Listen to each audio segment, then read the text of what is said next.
First up, the big news that we are tracking on DD India News Hour. A major cyber outage hit several IT systems across the world, including India, Australia, Germany, the United States, the United Kingdom, several other countries. This happened Friday, affecting many critical services. Airlines, health systems, emergency services were among those disrupted due to the outage.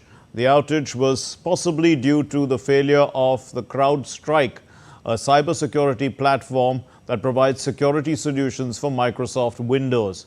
However, it was not immediately clear whether all reported outages were linked to CrowdStrike problems or there were other issues at play.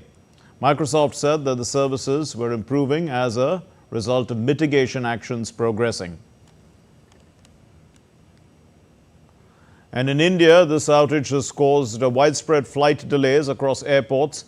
The outage hit booking and check-in services of several airlines, including Indigo, Akasa Airlines and SpiceJet.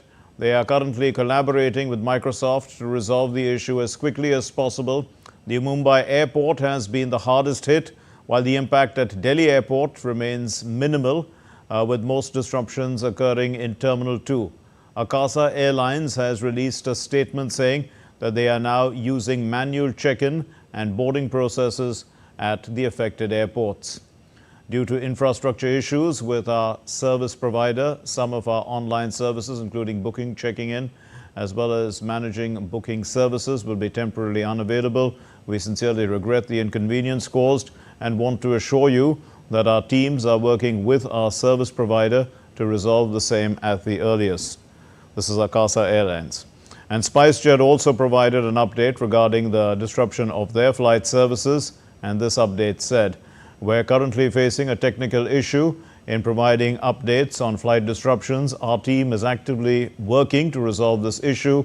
We regret any inconvenience caused and will update you once the issue is resolved. Thank you for your patience and cooperation."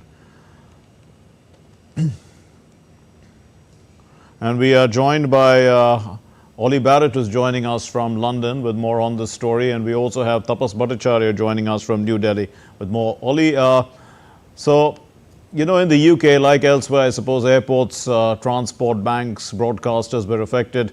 How widespread was the impact of this outage? Very widespread indeed, Mark. You mentioned some of the sectors that have been affected there. There are others as well. Certainly it's causing major disruption in Britain, but also across the European continent. When it comes to airports and airlines, one of the things that we've been hearing, for example, from Edinburgh Airport in Scotland, is that boarding pass scanners have not been working, and so the airport has had to move to manual scanning of boarding passes. We've been hearing similar from European airports as well. Ryanair, the budget airline, has been talking about disruption taking place to flights and saying that people should check before they travel, check before they head to the airport. When it comes to the healthcare service here in Britain, the NHS, the National Health Service, we've been hearing from a number of doctors' surgeries that they've been only able to offer limited services because of the limited IT capability they have. Some patients have been reporting difficulties with, for example, booking appointments online. Train services here in Britain severely affected too. One company, Thameslink, has been talking about some of the reasons that IT issues have fed through into delays and cancellations on the train network as well. Retail, broadcasting, as you say, this is very widespread indeed here in the UK and elsewhere in Europe. The London Stock Exchange is one of those affected organisations as well. The LSE says that it is operating as normal in many ways, but some of the publication of news services, for example, has been disrupted by what has been taking place. So, as I say, widespread disruption, with companies looking into what contingencies they can use to try and move past some of these problems, but many of them simply looking towards Microsoft at this point and hoping that some of these issues will ease in the hours ahead. Indeed. Ollie, also, you know, inconveniences are one thing, but risks to personal life, to assets and property online, these are quite another. How is the UK government dealing with this? Well, it's interesting because the UK Cabinet is meeting as we speak, and that was designed to be a meeting that was going to be dominated by the presence of Volodymyr Zelensky, the Ukrainian president, and all the talk was going to be really about UK-Ukraine cooperation against the conflict in Russia and trying to deal with things like Russian oil exports and sanctions on that economy. But clearly in Cabinet as well, you would expect that once the Volodymyr Zelensky discussion has taken place, that government ministers will be talking about the impacts in their various government departments and the sectors in the UK economy that they represent, what has been happening, what can be done in future to make sure that issues like this don't cause so much disruption. So, for example, the Transport Secretary, the Health Secretary, the Finance Minister, the Chancellor of the Exchequer, you would think would all be wanting updates and giving updates on the impacts in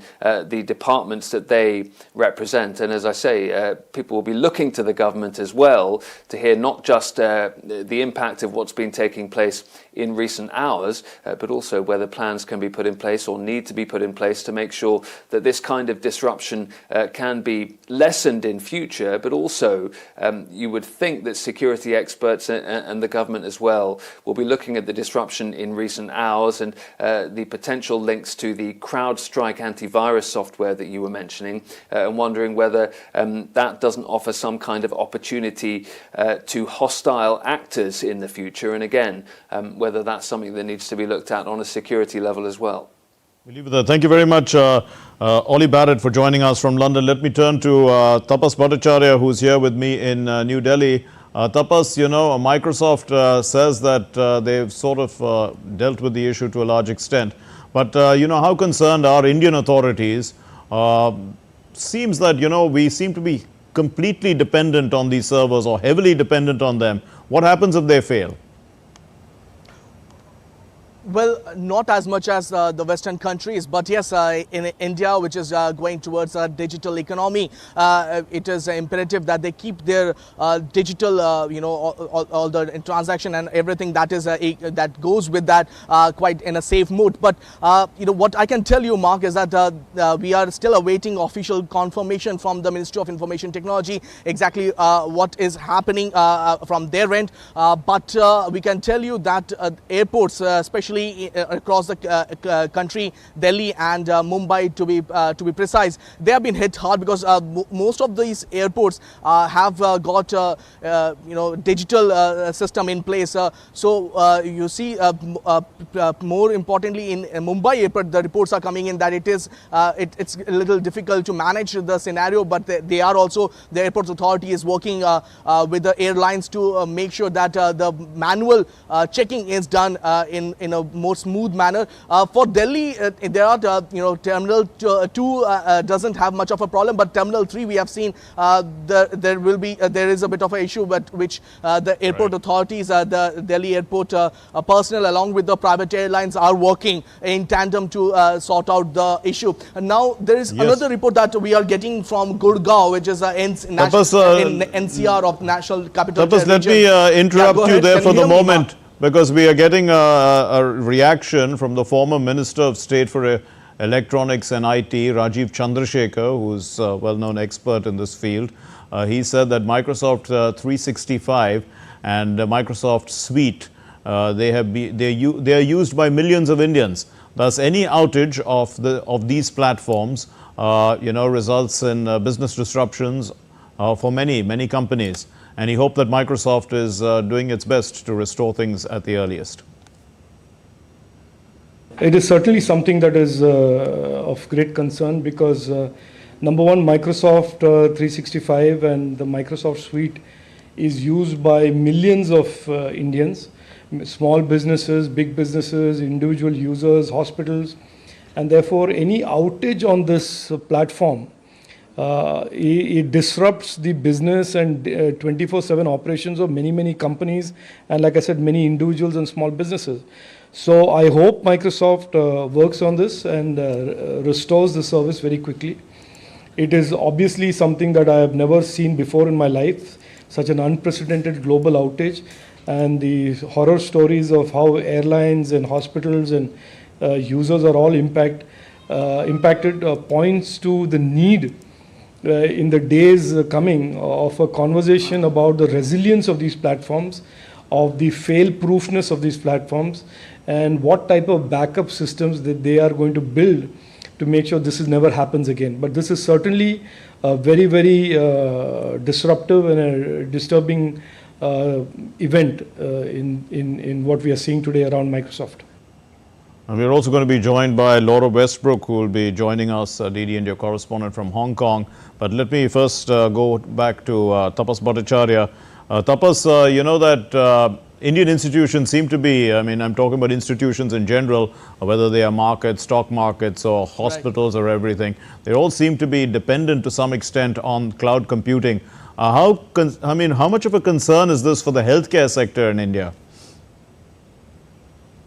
It is. I mean, we still have, we have to find, we have to get more reports on exactly what kind of impact it had. But I can tell you, Mark, is that we're getting reports from Gurgaon, which is in NCR. It's a cyber city. It's a hub of, computing IT hub. And we are getting reports that most of the companies have given their employees an off on Friday. Because nothing is working there. Most of the work that these companies do are on Microsoft platforms, and when it's impacted, there's nothing much. There's hardly anything that they can do. So, in many aspects, that Silicon Valley of Delhi, Gurgaon, it has actually come to a standstill. As we were talking about, most of the airports have been affected. Most of the places where cloud computing or Microsoft is being used, that has been impacted. It's been going on from 5 a.m. IST Indian Standard Time today in the morning. So it's been a while.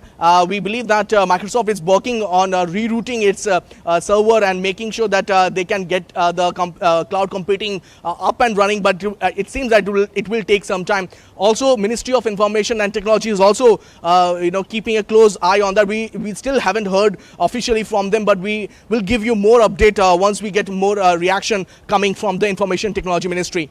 Yes, Tapas, thanks very much for joining us from New Delhi. Let me go across to Hong Kong now. Laura Westbrook is joining us from there.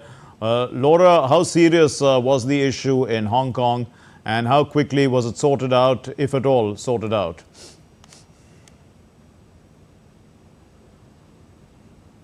Well, it's still continuing, but we have heard from the airport operator that runs Hong Kong International Airport, who has put out a statement and said that flights have not been disrupted. They are continuing, but it has affected many airlines here in Hong Kong, and many airlines have switched to manual check-in to continue serving the passengers. And the airport authority that runs the airport has also said they have activated a mechanism, an emergency mechanism, in response to this situation. So it is a developing situation here in Hong Kong. It is continuing to affect passengers who are trying to check in for their flights. But we are hearing that at the moment flights are still operating and are still running. But Hong Kong is like many airports around the world, from Spain to London to Melbourne to Sydney in Australia, which in particular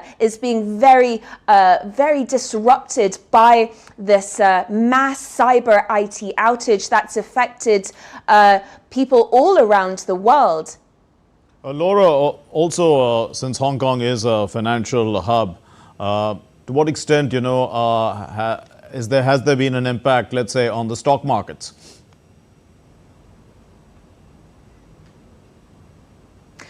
Well, so far we haven't heard any reports that it's affecting the stock market. It is affecting Microsoft operating systems. So that is affecting people in offices, people trying to make payments. We're hearing that in particular it's affecting Australia, where some businesses have reportedly shut down. I was looking at some pictures where there are long queues at the airport, at Sydney Airport. The screen, which is supposed to show the flight updates, is blank at the moment. So that is in particular where it has been hard hit. And We've also heard from the Australian Prime Minister. He's put out a statement saying that after calling this emergency meeting, that he said he understands Australians are concerned about the outage, and he said his government is working very closely with the National Cyber Security Coordinator, but he also said that critical infrastructure had not been affected. Laura Westbrook in Hong Kong, thanks very much for those inputs, both from Hong Kong as well.